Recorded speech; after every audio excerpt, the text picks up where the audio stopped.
এটা আসলে অসিত মজুমদার করেনি, এটা আসলে ভাইপো করিয়েছে। ওর কাজের লোককে দিয়ে অসিত মজুমদার মানে ওর যারা ওর স্টাফ তাদেরকে দিয়ে ওটা করিয়েছে। অসিত মজুমদারের ও অন্য ধরনের কাজকর্ম করে, ও মেয়েলি কাজকর্ম করে বেশি, কিন্তু এই ধরনের ঔদ্ধত্য দেখানোর ক্ষমতাও রাখে না। ওর বিরুদ্ধে ওর অঞ্চলের তৃণমূল কর্মীরাও ব্যাপক। এটা ও করেছে ভাইপোকে সন্তুষ্ট করার জন্য, কারণ কালকেই ভাইপো বলেছেন যে বিএলএ 2-দের থাকতে দিতে হবে। এই লাইন ফলো করেই ও ভাইপোকে সন্তুষ্ট করার জন্য এই কাজটা করেছে। এতে ওকে দায়ী করার থেকে আসল যে দায়ী তাকে করা উচিত, তাকে গ্রেফতার করা উচিত, তার বিরুদ্ধে অ্যাকশন নেওয়া উচিত। মাথায় রাখতে হবে, মানুষ কিন্তু ভাবছে যে এই নির্বাচন কমিশনের যদি এই অবস্থা হয় পশ্চিমবঙ্গে, তাহলে এই নির্বাচন কমিশনের নেতৃত্বে নির্বাচনটা কি দশা হবে, সাধারণ মানুষ কেমন করে সুস্থভাবে ভোট দেবে। সাধারণ মানুষ কিন্তু আজকে হিয়ারিং এর জন্য এসেছিলেন, তাদের কিন্তু ফিরে যেতে হলো। যে তৃণমূল বারবার বৃদ্ধদের কথা বলে, আজকে কিন্তু তারা আর বৃদ্ধদের কথা ভাবেনি। তারা কিন্তু ওখান থেকে সমস্ত বৃদ্ধ জওয়ান সবাইকেই তাড়িয়েছে। তাই এই দায়িত্বটা শুধু ওর নয়, এই দায়িত্ব ভাইপোর। ধন্যবাদ আপনাকে। সিপিএম নেতা শতরূপ ঘোষ এই মুহূর্তে টেলিফোনে আমাদের সঙ্গে রয়েছেন।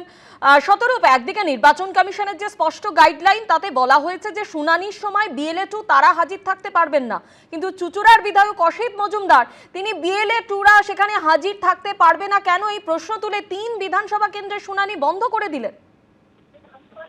দেখুন, এটা আমরা জানি না এটা অসিত মজুমদারের দাবি নাকি এটা তৃণমূল কংগ্রেসের দাবি। যদি এটা তৃণমূল কংগ্রেসেরই দাবি হয়ে থাকে, এই ইলেকশন কমিশনের এই শুনানি প্রক্রিয়া নিয়ে পরশুদিন অভিষেক বন্দ্যোপাধ্যায় প্রেস কনফারেন্স করলেন, সেখানে তিনি অনেকগুলো কথা বললেন, তার মধ্যে তো এই দাবিটা আমরা শুনিনি।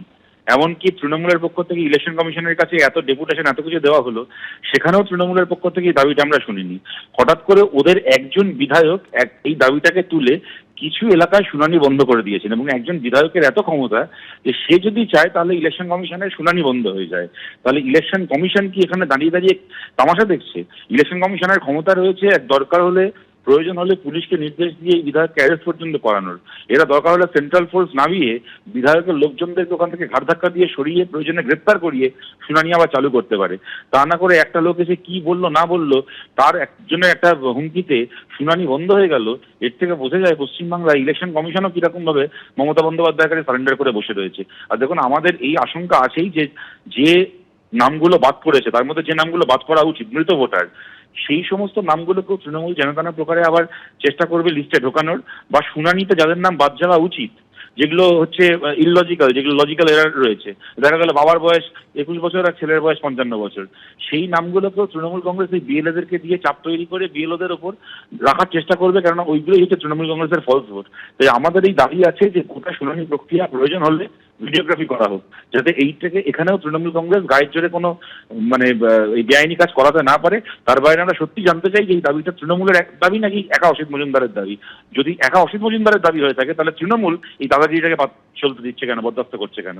আমাদের প্রতিনিধি রুমা পাল আমাদের সঙ্গে রয়েছেন। রুমা, এই বিষয়ে নির্বাচন কমিশনের যে গাইডলাইন তাতে ঠিক কি বলা হয়েছে? দেখো, চুঁচুড়া মগরা ব্লক অফিসে যেখানে দেখা যাচ্ছে যে বিধায়ক বলছেন সেখানে হিয়ারিং হতে দেবেন না, এই বিষয়টা কিন্তু অবশ্যই নির্বাচন কমিশন এবং সিও দপ্তরে চোখে এসেছে, এবং সেক্ষেত্রে জানিয়ে রাখি ইতিমধ্যেই কিন্তু মুখ্য নির্বাচনী আধিকারিক জেলা নির্বাচনী আধিকারিককে বলেছেন সেখানে হিয়ারিং শুরু করতে, এবং সেক্ষেত্রে পুলিশকেও জানানো হয়েছে। অন্যদিকে জানিয়ে রাখি যে ইসিআই এর গাইডলাইন বলা হচ্ছে যে যেখানে হিয়ারিং চলছে, যেখানে শুনানি চলছে, সেখানে শুধুমাত্র যারা ইআরও রয়েছেন, এইআরও রয়েছেন, এবং তার সঙ্গে সঙ্গে অবশ্যই যারা বিএলও রয়েছেন, সুপারভাইজার থাকবেন এবং মাইক্রো অবজারভাররা থাকবেন, এবং তার সঙ্গে সঙ্গে যে সমস্ত ভোটারদের ডাকা হচ্ছে তারা থাকবেন। বিএলএ 2 তারা থাকতে পারবেন না, এরকমটা কিন্তু ইসিআই গাইডলাইনেই রয়েছে।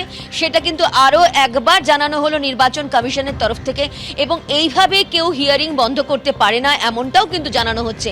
এবং তার সঙ্গে সঙ্গে এটাও ঠিক যে এই হিয়ারিং যাতে দ্রুত শুরু করা যায়, এবং সেক্ষেত্রে যাতে কোনো যেন কেউ যদি কোনো অসুবিধা ক্রিয়েট না করতে পারে, সেক্ষেত্রেও কিন্তু নির্বাচন কমিশন জেলা নির্বাচনী আধিকারিককে দেখতে বলেছে, এবং আবারও একবার স্মরণ করিয়ে দিয়েছে যে কোনোভাবেই কিন্তু বিএলও 2রা যেখানে হিয়ারিং চলছে সেখানে তারা থাকতে পারবেন না।